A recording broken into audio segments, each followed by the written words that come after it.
Alright, what's up everybody? Welcome back to Voyage RC. This is going to be a little how-to video on building shocks.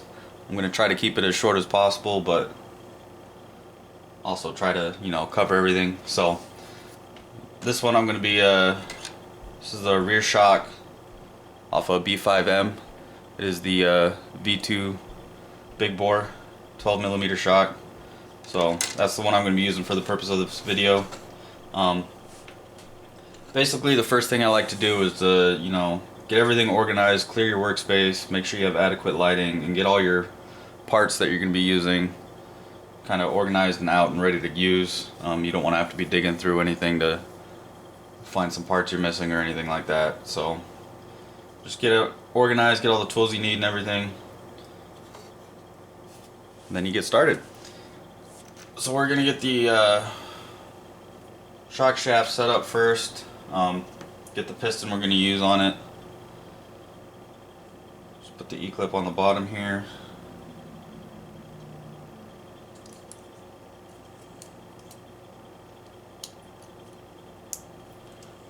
Go.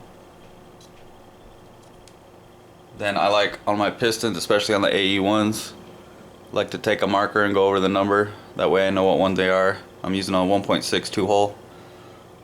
I like to put the number face up when I'm putting it on the shaft. Way if you ever have to open up your shock and rebuild it, you know what piston's in there right away because you can see it. So then we're just going to put the top E-clip on. Just going to get that all ready to go. Then we're going to set that off to the side. We're going to get the lower seals and everything put in the body. There's different ways you can do it. You can either line it all up on a wrench like this and then put it in. I like to do one piece at a time and get it in there. So we're going to start with the upper seal. Get that seated. Then we're going to do an O-ring. I use the green slime. This is pretty common. A lot of people use it. Just put a nice amount of slime.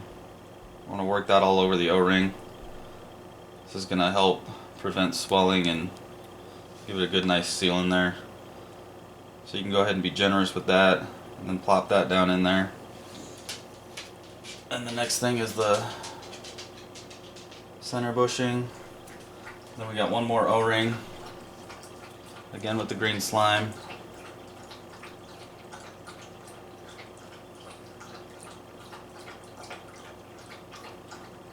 Be generous with it, work it in with your hands, make sure it's covering the whole thing.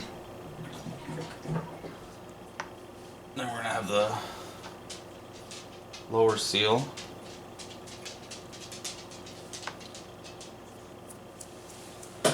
Always make sure you have paper towels handy. Wipe the slime off your fingers. Then we're going to put the O-ring around the threads on the tube. And then just slide the lower cap on, twist it on. Go ahead and hand tighten that down. You don't need to use any tools or anything to wrench that one down. It'll seal up nice and good. Then we're going to get the shaft back. We're going to put whatever amount of limiters on it that we're going to use. In this case I'm going to put 2 limiters on them, slide them all the way down to the piston there. Use more green slime, just put it on the tip of the threads. This will help it slide through those O-rings easier, and you don't risk ripping them or anything. So just go ahead and get that all slid on through. And when you get it up, you can just wipe the rest of that green slime off. That also helps get some more green slime on the inside of those O-rings. So you got that on. We're just gonna slide the lower eyelet onto it. We're gonna twist that on, kind of like building a turnbuckle. It's always handy to have a nice set of shock shaft pliers. I use the Protek ones from Protek RC and Amain.com. Just try to get it started with the threads going on straight, and once it catches, it goes on pretty easy. And I just take it up to where you can't see the threads anymore, and then I give it like one more half turn past that. Make sure it's on there nice and well. And actually, we're gonna use the pliers to pop the eyelet into the spot. My fingers would work.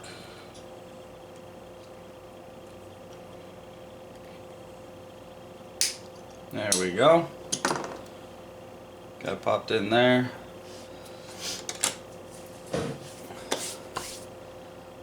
So before we start putting oil into it, I like to put the upper O-ring seal around the threads. Then I also like to pre-thread the bleed screw into the cap. Just gets the thread set in the cap, and makes it easier when you're bleeding the shocks to just tighten the screw in there and not have to worry about starting the threads or cross threading or anything. You can just do it nice and easy. So I like to do that first, and then what you're going to do is you're going to take whatever oil you're going to use. I'm just using the 32.5 that came in the kit. You want to fill it about 3/4 of the way up or so. Doesn't have to be exact.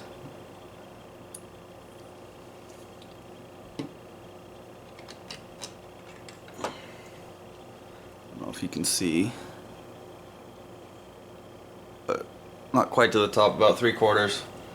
Then you're just going to want to work piston about halfway up and down a few times. You're going to see all the air that was below the piston work its way through. And then we're going to let it sit for a few minutes. We're going to let all that air get out of the oil, work its way out. It's a thicker oil, so it takes a little bit for those air bubbles to work their way out. But we'll let that sit for a few minutes, and then once all the air bubbles are back, we'll get back to it. You can see the air bubbles rising to the top. You want to make sure that all these bubbles make their way out of there. We don't want any air in there. Which at this point, it does make it nice to have a nice shock stand to hold the shock, so you don't have to worry about anything falling over and dumping your oil anywhere. This way you can just set it in the stand, put it aside, and let it do its thing. So once those work all the way out, we'll finish up. Alright, so all the air bubbles have had a chance to work their way out of the oil. We're going to do now, go ahead and top off the body with oil.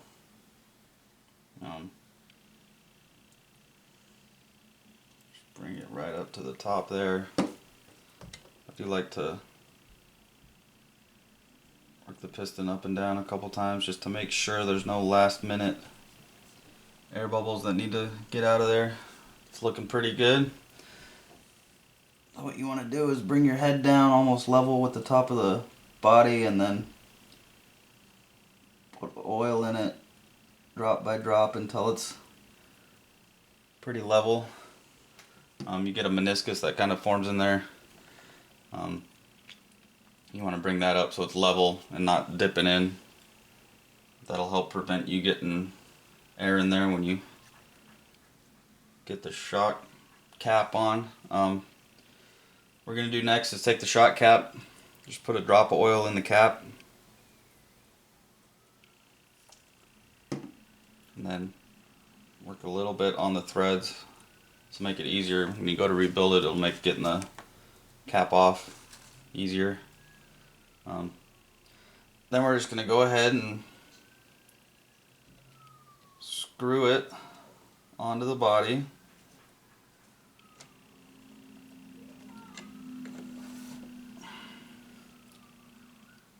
I already see as I tighten it down some of that air and oil working its way out of the bleeder hole. Just go ahead and take it down all the way.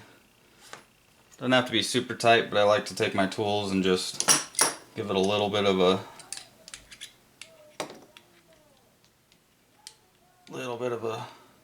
tighten. There we go, should be good. And you can really see all the oil in that bleeder hole coming out. This is going to be the phase in the build where you're going to want to set your rebound. How you do that is basically just by pushing the shaft to the point you want it at. If you want full rebound, just push it in a little bit and then set your bleeder screw. Should be good to go. I like to run mine typically with no rebound, so you're going to push the shaft almost all the way to the top. Again, it does depend on track conditions. If you run on a really rough track and you want more contact with the tires on the surface, run more rebound. Smoother track, you can run less. So go ahead and set that. You always want to towel it there by the bleeder screw because the oil is going to come out. I'm going to go ahead and set it almost all the way. There we go. Wipe off the extra oil. And you can go ahead and take your bleeder screw that you already pre-tapped the holes with. Just go ahead and make sure that washer's on there and tighten it down.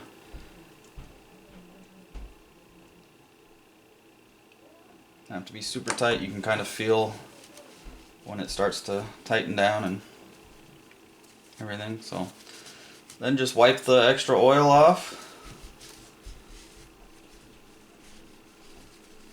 which you're never going to get all of it because it is shock oil and it's always just a pain, but I like to clean it up the best I can. And then you can go ahead and work the shaft a couple times. You can see virtually no rebound on it. It's where I want it. So now that that's good, I'm going to set that back in the stand. We're going to take our adjustment screw, or nut rather, go ahead and set that O-ring gasket in there. Make sure it's set properly. And then you just want to get a little bit of oil on your finger and work it around that gasket. That'll make adjusting it down the road easier. It won't lock up on you as much.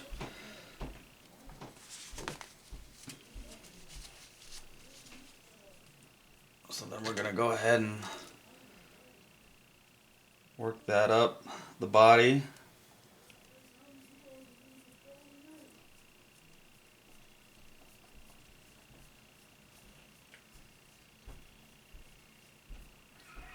We'll work it most of the way up and just leave it a little bit from the top. It doesn't have to be all the way up, but a few millimeters is a good starting point. Then we're gonna take our spring and our lower retainer clip. We'll pull the shaft down, work the spring up, hold it up with our thumb and pointer finger, and then just pop this retainer clip on. You're good to go.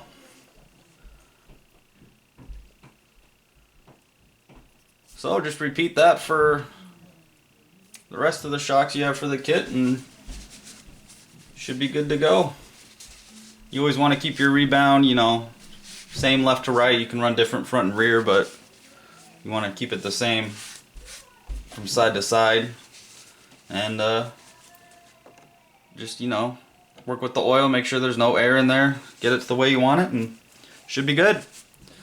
Anyways, that was a little how-to build the RC shocks using the 12mm big bore V2s from Team Associated. So thanks for watching. Subscribe if you haven't already, and if you got any comments, leave them down below. See you next time.